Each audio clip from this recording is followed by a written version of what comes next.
আচ্ছা গুরুদেব, আমরা জানি চৈত্র মাসের কৃষ্ণপক্ষের একাদশীর নাম হলো পাপমোচনী একাদশী। কিন্তু গুরুদেব, আমরা আপনার মুখে এই একাদশীর মাহাত্ম্য শুনতে চাই। ঠিক আছে, আমি বলছি এর মাহাত্ম্য, মনোযোগ দাও। যুধিষ্ঠির শ্রীকৃষ্ণকে বললেন, হে জনার্দন, চৈত্র মাসের কৃষ্ণপক্ষের একাদশীর নাম ও মাহাত্ম্য কৃপা করে আমাকে বলুন। শ্রীকৃষ্ণ বললেন, হে ধর্মরাজ যুধিষ্ঠির, আপনি ধর্ম বিষয়ক প্রশ্ন করেছেন।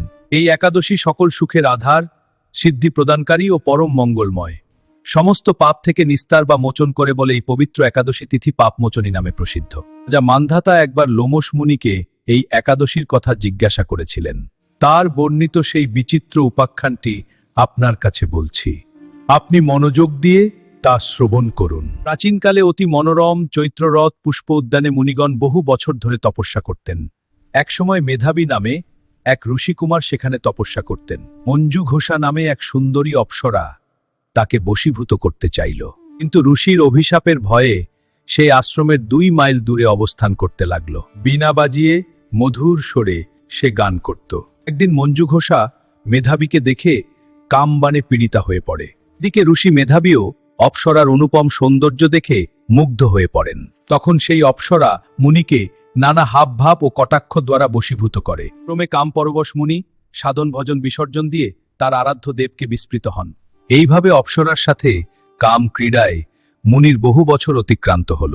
মুনিকে আচারভ্রষ্ট দেখে সেই অপ্সরা দেবলোকে ফিরে যেতে মনস্থ করল। দিন মঞ্জু ঘোষা মেধাবী মুনিকে বলতে লাগল, হে প্রভু, এখন আমাকে নিজ গৃহে ফিরে যাবার অনুমতি প্রদান করুন। কিন্তু মেধাবী বললেন, হে সুন্দরী, তুমি তো এখন সান্ধ্যকালে আমার কাছে এসেছে, প্রাতকাল পর্যন্ত আমার কাছে থেকে যাও। মুনির কথা শুনে অভিশাপ ভয়ে সেই অপ্সরা আরো কয়েক বছর তার সাথে বাস করল। এইভাবে বহু বছর, 55 বছর 9 মাস 7 দিন অতিবাহিত হল।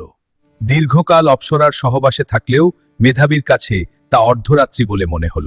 মঞ্জু ঘোষা পুনরায় নিজ স্থানে গমনের প্রার্থনা জানালে মুনি বললেন, এখন প্রাতঃকাল, যতক্ষণ পর্যন্ত আমি সন্ধ্যা বন্দনা সমাপ্ত না করি ততক্ষণ পর্যন্ত তুমি এখানে থাকো।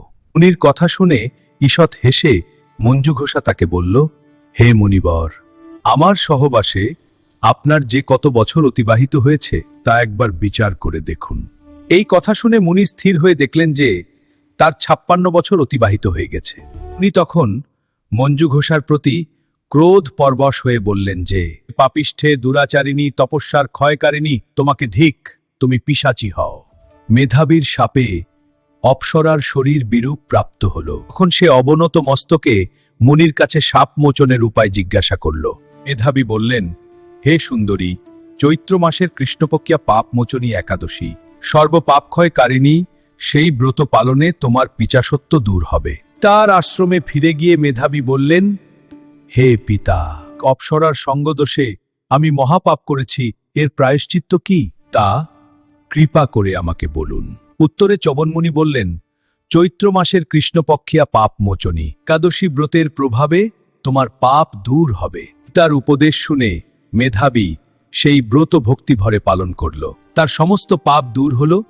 পুনরায় তিনি তপস্যার ফল লাভ করলেন। মঞ্জু ঘোষা ওই ব্রত পালনের ফলে পিচাসত্ব থেকে মুক্ত হয়ে দিব্যদেহে স্বর্গে গমন করল। হে মহারাজ, যারা এই পাপমোচনী একাদশী পালন করেন তাদের পূর্বকৃত সমস্ত পাপই ক্ষয় হয়। এই ব্রতকথা পাঠ ও শ্রবণে সহস্র গোদানের ফল লাভ হয়। পাপমোচনী একাদশীর মাহাত্ম্য শ্রবণ করে কৃতার্থ হলাম গুরুদেব। আপনার শ্রীচরণে আমার শতকোটি প্রণাম।